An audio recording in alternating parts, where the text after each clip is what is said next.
नमस्कार। अब हम बात करते हैं स्थिति सूचक मानों की, जिसमें हम ये देखते हैं कि किसी भी आंकड़े की पोजीशन क्या है, स्थिति क्या है। जनरली हम लोग परसेंट का यूज़ करते हैं, जिसमें जैसे किसी बच्चे ने कितना प्रतिशत अंक प्राप्त किया, तो हम उसका जो उसने प्राप्तांक है उसका बटे कुल उसका टोटल स्कोर और गुणे 100 करते हैं तो उसका प्रतिशत निकल आता है। लेकिन हम कई ऐसे भी मामले होते हैं जिसमें हम नहीं बता सकते कि बच्चा कैसा है। जैसे किसी बच्चे ने 90% स्कोर प्राप्त किया, तो 90% स्कोर में हम कहेंगे वो बहुत अच्छा बच्चा है। या किसी बच्चे ने 10% स्कोर आपका प्राप्त किया, तो हम कहते हैं कि नहीं, वो बहुत ही कम उपलब्धि वाला छात्र है। लेकिन ऐसा नहीं होता। हम उस 90% वाले छात्र के सापेक्ष अन्य छात्रों को जब रखेंगे, क्या पता बाकी बच्चे 95, 99, 92 और वो सबसे नीचे का 90 हो, ऐसा हो सकता है। या जो 10% वाला है उससे नीचे सब हो, 8%, 7%, डिफिकल्टी लेवल बहुत ज़्यादा हो पेपर का। तो इस प्रकार से हम उसकी एग्जैक्ट पोजीशन नहीं बता सकते। एग्जैक्ट पोजीशन बनाने के लिए हम अलग अलग स्थिति सूचक मानों को ज्ञात करते हैं। जैसा इसमें हम लोग बात करें तो परसेंटाइल शतांश की बात करते हैं, दशांश की बात करते हैं, और आपका चतुर्थ जो जितने आपके स्थिति सूचक अंक होते हैं उनकी बात करते हैं। शतांश की बात, जैसे परसेंटाइल आपने सुना होगा कि कोई बच्चा 100% आता है, तो इसका मतलब ये नहीं कि उसने 100% मार्क्स गेन किए। ये कहा जाता है कि उसके नीचे 100% बच्चे हैं, मतलब वो मैक्सिमम मार्क्स पे है। जो भी है, अगर वो 300 में से 250 भी पाया है तो 250 से ऊपर कोई बच्चा नहीं, वो मैक्सिमम मार्क्स है। अगर कोई बच्चा, जिसकी स्थिति की बात करें, अगर वह P10 है तो ये माना जाता है कि उससे नीचे 10% बच्चे हैं। P50 है तो उस बच्चे से नीचे 50% आपके छात्र हैं। तो इस प्रकार से हम परसेंटाइल निकालते हैं। ऐसे ही दशांश की बात करें तो आपका जो दशांश होता है उसको 9 भागों में तोड़ते हुए कुल बराबर बराबर 10 अंशों में बांटा जाता है।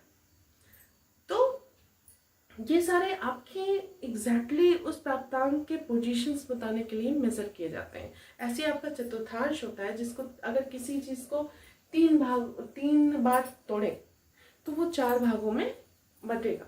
तो इसमें Q1, Q2, Q3 ज्ञात करते हैं, जिसकी सहायता से उन आंकड़ों का हम चतुर्थांश निकालते हैं। अब बात करते हैं इनके फॉर्मूले की। जैसा कि इसकी थ्योरी मैंने आपको बताई, फॉर्मूले भी इसके बहुत ईजी हैं, थोड़ा सा आपको ध्यान देने की ज़रूरत है। ऐसा नहीं कि न्यूमेरिकल आएगा, लेकिन अगर हम इसको जानते रहेंगे तो हम इनके संबंधित जो प्रश्न होंगे इनसे, वो हम उससे भयभीत नहीं होंगे और अच्छे से उसका टिक कर मुकाबला करेंगे और पूरी कोशिश करेंगे कि हम सही उत्तर दे पाए।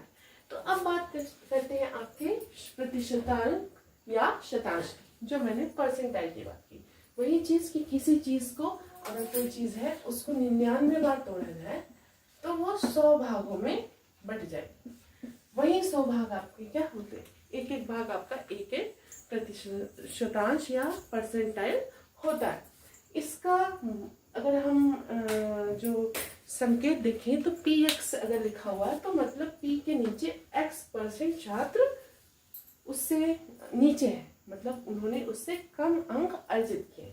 इसके फॉर्मूले की बात करें तो क्योंकि ये प्रतिशतांश है तो इसमें 100 की बात करी जाएगी, तो कुछ नहीं, P = NK/100 प्लस 0.5 प्राप्तांक आपका शतांश होगा। इसके बाद अगर हमारा डाटा आपका सारणी डाटा हो, वर्गीकृत डाटा हो, तो वर्गीकृत डाटे के लिए इसका फॉर्मूला जो होता है P = L, जो उसकी लोअर लिमिट होगी, प्लस NK/100 माइनस CFB, जो उसके नीचे का CF होगा, और अपान F उसकी फ्रीक्वेंसी और गुणे उसका क्लास इंटरवल। तो ये फॉर्मूला आपका शतांश का है। इसी तरह सेम टू सेम, बस कुछ नहीं करना है आपको। यहाँ पे अगर 100 है शतांश में, तो इसको अगर 10 कर देंगे तो आपका दशांश आ जाएगा, और इसी को अगर 4 कर देंगे तो आपका चतुर्थांश भी आ जाएगा। अगर हम एक फॉर्मूला याद कर लें तो हम उससे संबंधित सारे आपके स्थिति सूचक फॉर्मूले याद कर सकते हैं। टेक्निकल पॉइंट यह है कि भाग हमें पता होने चाहिए कि कितने भागों में तोड़ा गया। 100 में किया तो n के अपॉन 100, 10 में किया गया तो n के अपॉन 10, और अगर चतुर्थांश किया गया तो n अपॉन 4 किया जाएगा। जैसे कि मैंने बताया कि दशांश की बात, तो मतलब उसको अगर किसी चीज को 9 भागों में तोड़ा जाए तो वो 10 भागों में बढ़ता है, n के अपॉन 10 प्लस 0.5। वर्गीकृत जो आंकड़े होते हैं उसमें हम इस प्रकार लिख सकते हैं l प्लस n के upon 10 minus CF upon f into उसका क्लास इंटरवल। ऐसे ही चतुर्थांश की बात करें तो इसमें मैंने आपको पहले बताया कि 4 भाग तभी हुए जब हम इनको 3 भागों में तोड़ेंगे। तो 3 भाग में ऐसे तोड़ा हमने, मान लीजिए कि यहाँ पे 1 2 3, तो ये हमारे 4 भाग हुए। ये हमारा Q1, ये हमारा Q2, सॉरी Q3। यहाँ पे क्या होगा हमारा, देखेंगे तो यहाँ पे हमारा 50% मान आता है Q2 का, इसलिए जब इनका वैल्यू निकालते हैं तो Q3 माइनस Q1 अपॉन 2 करके निकालते हैं। लेकिन जो हम इसकी स्थिति सूचक मान की बात करेंगे तो Q1 की बात करेंगे तो सिर्फ n अपॉन 4 प्लस 0.5। Q2 की बात करेंगे तो 2n बाई 4, जो n बाई 4 है 2n बाई 4 प्लस 0.5। यहाँ पे फॉर्मूला अक्सर आप देखते होंगे, कंफ्यूज नहीं होगा, इसको 2 से काट देते हैं तो यहाँ n बाई 2 प्लस 0.5 सबको दिखता है। Q3 की बात करें तो 3n बाई 4 प्लस 0.5 यहाँ पे होता है।